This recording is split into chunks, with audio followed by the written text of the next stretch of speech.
పుట్టుకతోనే వైకల్యం, దీనికి తోడు నిరుపేద కుటుంబం. కానీ ఇవేమీ తన విజయాన్ని ఆపలేదు. వెలుగులేని ఇంట్లో పెరిగినా, అడుగడుగునా అడ్డంకులు ఎదురైనా, కుటుంబ సభ్యులు వద్దని వారించినా తాను మాత్రం వెనుకడుగు వేయలేదు. వైకల్యాన్ని ఎదురించి ఎయిర్ రైఫిల్ షూటింగ్లో వరుస పథకాలు సాధిస్తోంది ఖమ్మం జిల్లా రాముల తండాకి చెందిన బానోతు పావని. పరిస్థితుల్ని, అడ్డంకుల్ని దాటుకొని లక్ష్యంపై గురిపెట్టి జీవితాన్నే మార్చుకుంది. నేటి యువతకు ప్రేరణగా నిలుస్తున్న యువ షూటర్ పావనితో చిట్చాట్. ప్రస్తుతం ఉన్నటువంటి పరిస్థితుల్లో యువత తమకున్నటువంటి అవకాశాలను పూర్తి స్థాయిలో సద్వినియోగం చేసుకోవట్లేదు. కానీ ఖమ్మం నుంచి వచ్చినటువంటి పావని మాత్రం అందుకు భిన్నం. తనకి చిన్నప్పటి నుంచి ఉన్నటువంటి లోపాన్ని సైతం లెక్క చేయకుండా షూటింగ్లో దేశ విదేశాల్లో మెడల్స్ నెగ్గుతూ వస్తుంది. ప్రస్తుతం పావని మనతో పాటు ఉన్నారు. ఆమెను అడిగి ఆమె జర్నీ విషయాలు తెలుసుకుందాం. Hello Pavani. Hello sir. So ప్రస్తుతం నీ నేటివ్ ప్లేసెస్ దీని గురించి తెలుసుకునే కంటే ముందు షూటింగ్లో నీ జర్నీ ఎక్కడ స్టార్ట్ అయింది? షూటింగ్లో నా జర్నీ జేఎన్వి రంగారెడ్డిలో స్టార్ట్ అయింది.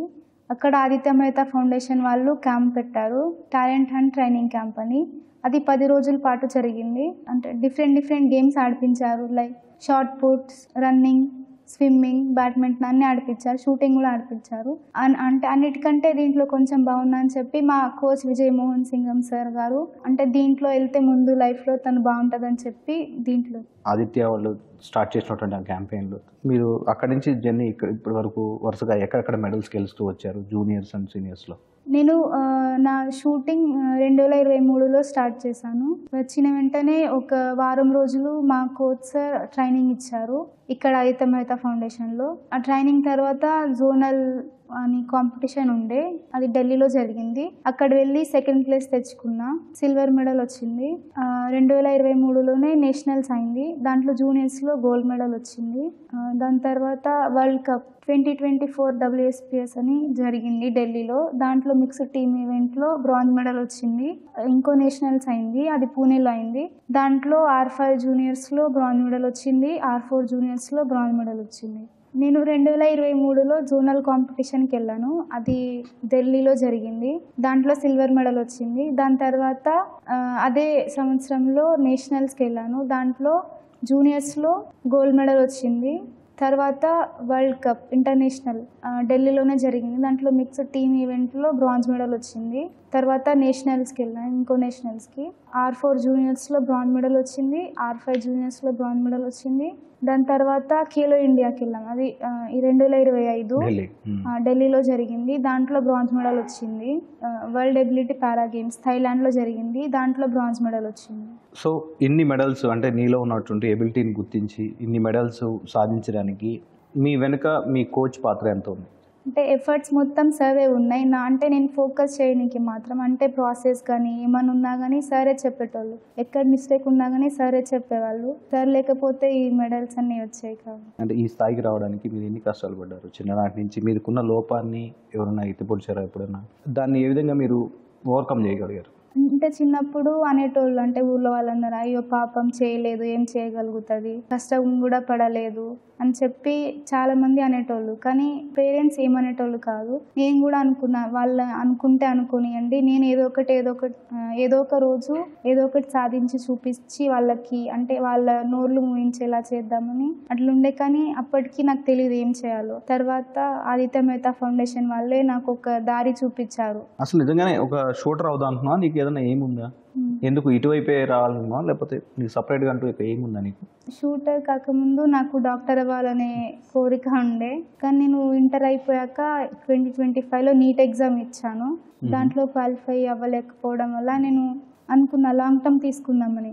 కానీ ఇప్పుడు నేను లాంగ్ టర్మ్ తీసుకుంటే ఇక్కడ షూటింగ్ ఆపాల్సి వస్తుంది. దీంట్లో నాకు ఇంట్రెస్ట్ పెరిగింది, అంటే ఒక మంచి వే దొరికింది నేను నిరూపించుకోవడానికి అని చెప్పి ఆ లాంగ్ టర్మ్ మానేసి నేను ఇంకా ఒక డెసిషన్ తీసుకున్నా. డిగ్రీ తీసుకుని దాంట్లో BA గ్రూప్ తీసుకున్నా, UPSCకి ప్రిపేర్ అవుదామని. గన్ పట్టుకున్నప్పుడు ఏం నీ ముందున్నప్పుడు నీకేమనిపిస్తుంది? నా ఎఫర్ట్స్ మొత్తం ఇవ్వాలి, అంటే ఈరోజు ఎంత ఎఫర్ట్స్ ఇవ్వగలుగుతానో అంత ఎఫర్ట్స్ ఇచ్చి నా బెస్ట్ నేను ఇవ్వాలనుకున్నాను. అంటే నా టార్గెట్ అక్కడ ఉంది, నా ఏం గుర్తు తెచ్చుకొని స్టార్ట్ చేస్తాను.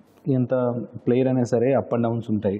సో ఒక టైంలో మెడల్ గెలుస్తాం, మెడల్ గెలవలేం. అప్పుడున్నప్పుడు ఓకే, బట్ లోలో ఉన్నప్పుడు ఎప్పుడైనా మెడల్ గెలినప్పుడు ఎప్పుడైనా డిగ్రీ అనిపించిందా? దాన్ని ఓవర్కమ్ చేయడానికి నీకు నువ్వు ఎలా మోటివేషన్ అయ్యావు?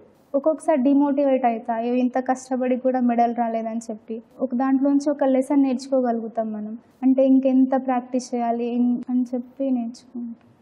బాధపడిన క్షణం ఏదైనా ఉందా? ఫస్ట్ నా ఇంటర్నేషనల్ గేమ్ అంటే వరల్డ్ కప్లో అంటే నార్మల్ ఇండివిజువల్గా స్కోర్ మంచిగా రాలే. అప్పుడు అంటే ఇన్ని రోజులు ప్రాక్టీస్ చేసి ఏం లాభం ఉంది, మొత్తం వదిలేద్దామని అనుకున్నాను నేను అప్పుడు.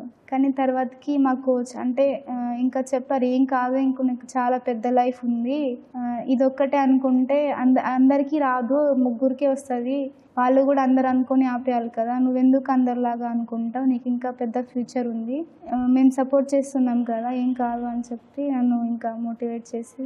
ఓకే, ఇప్పుడు మొదట వద్దన్న మీ తల్లిదండ్రులు ఇటువైపు వద్దన్నారు, తర్వాత ఇప్పుడు నిన్ను చూసి చాలా గర్వపడుతున్నారు. కేవలం మీ మదర్ ఫాదర్ అయి ఉండకపోవచ్చు, మీ గ్రామం అంతా కూడా ఏం పని చేయలేదని అన్నారు. సో ఇప్పుడు ఏ విధంగా అనిపిస్తుంది? అంటే ఊర్లో ఉన్న వాళ్ళందరికీ ఇప్పుడు తెలిసింది, అంటే డిజబిలిటీ ఉన్న వాళ్ళు కూడా ఏదో ఒక పని చేస్తారు, చేయకుండా ఉండలేరు, అంటే వాళ్ళకు ఒక థాట్ వచ్చింది. మొదటిసారి మీరు మెడల్ గెలిచినప్పుడు, మేబీ అది ఇంటర్నేషనల్ మెడల్ అవ్వచ్చు, ఫస్ట్ మెడల్ గెలిచినప్పుడు అది ఎవరితో షేర్ చేసుకున్నారు? మీ ఫాదర్తోనా, మదర్తోనా, కోచ్తోనా? వాళ్ళు ఏ విధంగా ఫీల్ అయ్యారు? నాకు ఫస్ట్ మెడల్ వచ్చినప్పుడు నాకు తెలియదు, అంత చిన్న ఏజ్లో నాకు అంత ఏం అర్థమయ్యేది కాదు. తర్వాత మా కోచ్ చెప్పారు నీకు మెడల్ వచ్చిందని చెప్పి, అయితే చాలా ఆనందం వేసింది. నేను అక్కడ ఉన్న మా ఫిజియోథెరపీ మేడం, మా కోచ్ అందరు ఉన్నవాళ్ళు, ఫౌండేషన్ టీమ్ మెంబర్స్ ఉన్నారు, వాళ్ళతో షేర్ చేసుకున్నాను నేను. మెడల్ వచ్చిన తర్వాత ఫస్ట్ మీ మదర్ ఫాదర్ నిన్ను ఇటువైపు పంపించొద్దని కొంచెం అన్నారు కదా. సో ప్రస్తుతం ఈ వరుస విజయాలు రీసెంట్గా గెలిచినటువంటి దాంట్లో కూడా బ్రాంజ్ మెడల్ వచ్చింది మీకు. సో ఇప్పుడు మీ మదర్ ఫాదర్ ఏ విధంగా ఫీల్ అవుతున్నారు? వాళ్ళు స్టార్టింగ్లో పంపించొద్దని చెప్పి పట్టుపట్టారు, కానీ నేను వాళ్ళకి చెప్పి నేను వెళ్తే వెళ్ళాలనుకుంటున్నాను, అటే వెళ్తా, లేకపోతే నేను చదువు మానేస్తా అని చెప్పిన వాళ్ళకి. అయితే వాళ్ళు అనేటోళ్ళు, అంటే 3rd ప్లేస్ వస్తే ఎందుకు ఫస్ట్ రాలని చెప్పి అడిగేటోళ్ళు. కానీ నేను చెప్పేదాన్ని, నా ఒక్కదానికే రావాలని లేదు కదా, అక్కడ చాలామంది ఉన్నారు, వాళ్ళకు కూడా ఉంటుంది రావాలని అని చెప్పేదాన్ని. ఇప్పుడన్నా మీరు చెప్పేవారు కొన్ని చూటిపోటి మాటలని, ఇంటి దగ్గర ఎందుకు ఈ అమ్మాయి పని చేయలేదేమని చెప్పేసి అన్నారు కదా. సో ఎప్పుడైనా దానికైనా బాధపడ్డావా? ఎప్పుడైనా ఆడపిల్ల ఎందుకు ఈ స్పోర్ట్స్ అని ఇంటి పక్కన వాళ్ళు కానీ మదర్ వాళ్ళతో చెప్పారు? అంటే వాళ్ళకి ఈ స్పోర్ట్ గురించి తెలియదు అసలు, అంటే వాళ్ళు డిఫరెంట్ అనుకుంటారు, అంటే షూటింగ్ అంటే సినిమా షూటింగ్ అనుకుంటారు వాళ్ళు. తర్వాతకి చెప్పిన తర్వాత వాళ్ళు అడిగారు, ఎందుకు వెళ్తున్నావు, చదువుకోవచ్చు కదా, అంత దూరం ఎందుకు అని చెప్పి అడిగారు. మీరు వేరే వాళ్ళని ఇంకెవరిని అనొద్దని చెప్పి నేను మీకు సాధించి చూపిద్దామని వెళ్ళాను. మామూలుగా ఉన్న యూతే జీవితంలో ఏదో కోల్పోయామని చాలామంది అవకాశాలు ఉన్నా కానీ వాటిని యూజ్ చేసుకోలేకపోతున్నారు. సో వాళ్ళందరికీ నువ్వేం చెప్తావు? మనం అనుకుంటే ఏదైనా సాధించవచ్చు, అంటే ఇప్పుడు మనం ఒక గోల్ సెట్ చేసుకున్నాం అనుకో, దాని వైపు ఎట్లా వెళ్ళాలి అని ప్లాన్ చేసుకోవాలి. అంటే గోల్ సెట్ చేసుకొని అరే అది అవుతా అని చెప్పి ఒక దగ్గర ఆగిపోతే అవ్వదు, అది దానికి తగినంత హార్డ్ వర్క్ చేయాలి, చేస్తేనే వస్తుంది. ఇది నా వల్ల కాదు అని అనుకుంటే అది అవ్వదు, పట్టు చేస్తే అది ఖచ్చితంగా అవుతుంది. ఒకేలా గోల్ సెట్ చేసుకుంటే దాని వైపు ఎలా వెళ్ళాలో, దాన్ని ఎలా సాధించాలో దాని మీద ఫోకస్ చేస్తూ వెళ్ళాలి. అంటే మధ్యలో ఎంత డిస్ట్రాక్షన్స్ వచ్చినా, మీరు డిస్ట్రాక్ట్ అయినా కానీ మళ్ళీ రీస్టార్ట్ చేస్తే కానీ ఆ గోల్కి రీచ్ అవ్వాలి. సో పావని, నీతో పాటు నీలాగా చాలామంది, కొంతమంది డిజేబుల్ పర్సన్స్ కొంతమంది ఉంటే వాళ్ళంతా కూడా దేనికి దానికి భయపడుతుంటారు, బయటికి రావడానికి, అందరితో కలిసిపోవడానికి, ఈవెన్ ఇలాంటి గేమ్స్లో స్పోర్ట్స్లోకి రావడానికి. ఇలాంటి వాళ్ళందరికీ నువ్వేం చెప్తావు నీ తరపు నుంచి? నాకు అర్థమైనప్పటి నుంచి నేను భయపడుతుండే, ఆ రేట్లు వెళ్ళాలి బయటికి, అందరు ఏమనుకుంటారు నన్ను చూసి, డిమోటివేట్ చేస్తారు, నాకు ఇలా చేయలేదని చెప్పి, నువ్వేం చేయలేవని అందరు చెప్తుంటారు, నేను బయటికి ఎలా వెళ్ళాలి, బయటికి వెళ్ళినా కానీ అంటే చెయ్యి వెనక్కి పెట్టుకొని వెళ్ళాలి, అట్లా వెళ్ళేదాన్ని. ఒక్కసారి బయటికి వస్తే కానీ అర్థం కాలేదు, ప్రపంచం ఇంత పెద్దది, దాంట్లో ఏదన్నా మనం అనుకున్నది సాధించవచ్చు, అంటే బయటకు వచ్చి మనం ఇది సాధించాలని చెప్పి అట్లా గట్టిగా అనుకుంటే ఏమన్నా సాధించవచ్చు.